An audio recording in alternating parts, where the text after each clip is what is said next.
নমস্কার, আপনারা দেখছেন নিউজ নাও। আমি রয়েছি সংযুক্তা। চোখ রাখবো এই মুহূর্তের সংবাদে।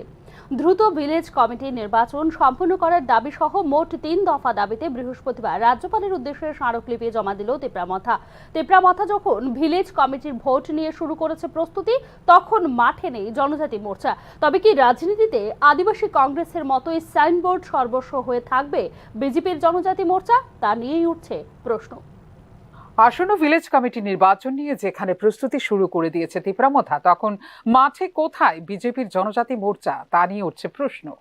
দীর্ঘদিন ধরে বিজেপির সর্বভারতীয় নেতৃত্বের সঙ্গে যে বিষয়গুলো নিয়ে কথা বলে রাজ্য রাজনীতি গরম করে আসছেন প্রদ্যুৎ কিশোর দেববর্মন, সেই ইস্যুগুলোতে ভিলেজ কমিটির নির্বাচনের আগে দলের শক্তি প্রদর্শন করলেন প্রদ্যুৎ কিশোর দেববর্মন।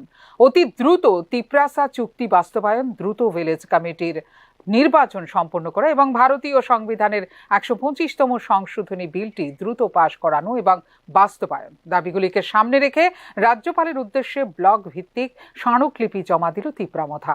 সবার জানা যে এই দাবিগুলো বাস্তবায়নের সঙ্গে কোনো ব্লকের সম্পর্ক নেই, বলা ভালো ব্লকের এখতিয়ারের বাইরে। স্পষ্ট এবং রাজনৈতিক উদ্দেশ্য হলো আসন্ন ভিলেজ কমিটির নির্বাচন উপলক্ষে দলকে পুনরুজ্জীবিত করা। অন্যদিকে মথা রাজ্য শাসক দলের শরিক হওয়ায় পরেই নীরব হয়ে পড়েছে জনজাতি মোর্চা। জনজাতি মোর্চার অবস্থা যেন অনেকটা আদিবাসী কংগ্রেসের মতোই হয়ে গেছে বলে মনে করছেন রাজনৈতিক বিশ্লেষকরা। ১২৫ বছরের পুরনো কংগ্রেস আজও তাদের পতাকা জনজাতিদের চেনাতে পারেনি। ভোট এলেই কখনো ত্রিপুরা উপজাতি যুব সমিতির সাথে, আবার কখনো আইএনপিটি বা আইপিএফটির সাথে জোট বেঁধে পাহাড়ের রাজনীতিতে অবতীর্ণ হতো কংগ্রেস। জনজাতি ভিত্তিক রাজনৈতিক দলের কাঁধে ৪-৫ বছর মন্ত্রিসভা পরিচালনা করলেও আজ পর্যন্ত পাহাড়ে তাদের জনভিত্তি তৈরি হয়নি এখনো। একই অবস্থা এখন বিজেপির।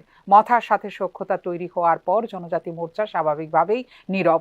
তবে কি শাসক দল বিজেপি পাহাড় নিয়ে কংগ্রেসের মতোই কোনো না কোনো জনজাতি ভিত্তিক রাজনৈতিক দলের উপর নির্ভরশীল হয়ে পড়েছে? তা নিয়ে উঠছে প্রশ্ন।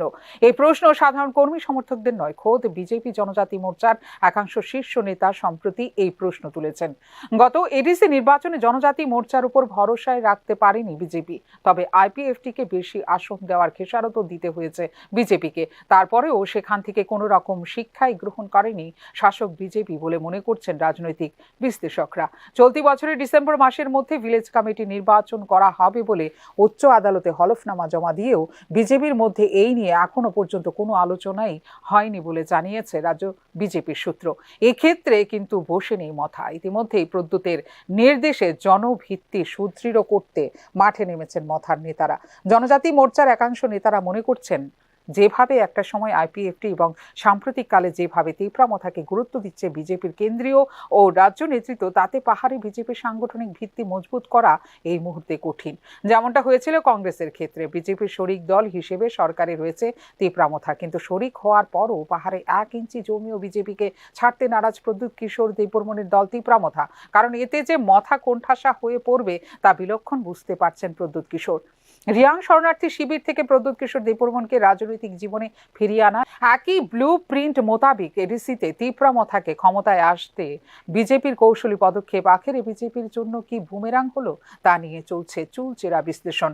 মথার কৌশলী সমর্থনে বিজেপি রাজ্যের ক্ষমতায় আছে এটা ঘটনা, কিন্তু ততক্ষণে পাহাড়ে বিজেপির সাংগঠনিক শক্তি এক প্রকার তলানিতে গিয়ে ঠেকেছে, তা কিন্তু প্রকারান্তরে স্বীকার করে নিচ্ছেন জনজাতি মোর্চার নেতারা। লোকসভা নির্বাচনেও মোর্চার নেতাদের দেখা পাওয়া যায়নি পাহাড়ে। তিপ্রামথা কিংবা আইপিএফটিকে ছেড়ে দিয়ে বিজেপি একা লড়াই করলে সেই কঠোর বাস্তবকে বেশি করে উপলব্ধি করতে পারবে বলে মনে করছেন জনজাতি মোর্চার একাংশ। সার্বিক পরিস্থিতিতে জাতীয় রাজনৈতিক দল বিজেপিকে কি লেজে খেলাচ্ছে উপজাতি ভিত্তিক আঞ্চলিক দল তিপ্রামথা, তা নিয়ে উঠছে প্রশ্ন। ফিউরো রিপোর্ট, নিউজ নাও। দীর্ঘদিন ধরে কৈলাসহর থেকে কুমারঘাট যাওয়ার সরকারি টিআরটিসি বাস পরিষেবা বন্ধ। দপ্তরের আধিকারিকদের জানানো সত্ত্বেও কোনো ধরনের পদক্ষেপ নেওয়া হচ্ছে না সংশ্লিষ্ট দপ্তরের তরফ থেকে। অতি সত্বর বাস পরিষেবা চালু করার দাবি যাত্রীদের। বিগত প্রায় ২ বছর ধরে প্রতিদিন ভোর ৫টা ও বিকেল ৩টে কৈলাসহর কুমারঘাটের রাস্তায় সরকারি টিআরটিসি বাস পরিষেবা চালু ছিল। কৈলাসহর থেকে কুমারঘাট পর্যন্ত যাত্রীরা সরকারি নির্ধারিত স্বল্প মূল্যে যাতায়াত করতেন, কিন্তু বর্তমানে বাসটি নষ্ট হয়ে পড়ে আছে। কৈলাসহর টিআরটিসি অফিস থেকে আগরতলা অফিসে জানানো সত্ত্বেও সংশ্লিষ্ট দপ্তর থেকে বাসটি সারাইয়ের কোনো উদ্যোগ নেওয়া হয়নি। ফলে প্রতিদিন বাসে যাতায়াতকারী যাত্রীদের নানা সমস্যার সম্মুখীন হতে হচ্ছে বলে জানা যায়। কৈলাসহর কুমারঘাট রোডে যাতায়াতকারী যাত্রী ও কৈলাস শহরের সংশ্লিষ্ট দপ্তরের অফিস থেকে অবিলম্বে এই সরকারি বাস পরিষেবা চালু করার দাবি জানানো হয়েছে। সকালবেলা ভোর 5টায় এখান থেকে কৈলাসহর স্টেশন থেকে কুমারঘাট রেল স্টেশন পর্যন্ত যেত। আবার ওইখান থেকে ডেমোর প্যাসেঞ্জার নিয়ে কৈলাসহর আমাদের টিআরটিসি অফিসে আসতো। তো বিকালবেলা অনুরূপভাবে আবার বিকাল 3টায় এখান থেকে ছাড়তো।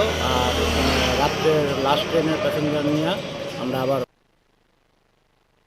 আগরতলা মহারাজা বীরবিক্রম বিমানবন্দরের পুরাতন ভবন এলাকায় প্রাকৃতিক দুর্যোগ বিশেষ করে ভূমিকম্প মোকাবেলার মহড়া অনুষ্ঠিত হলো বৃহস্পতিবার। ভূমিকম্প প্রবণ এলাকার জোন 5-এ থাকার কারণে সময়ে সময়ে এ ধরনের মহড়া খুব গুরুত্বপূর্ণ বলে সাংবাদিকদের সঙ্গে প্রশ্নোত্তর পর্বে একদিন জানিয়েছেন রাজস্ব দপ্তরের সচিব ব্রিজেশ পান্ডে।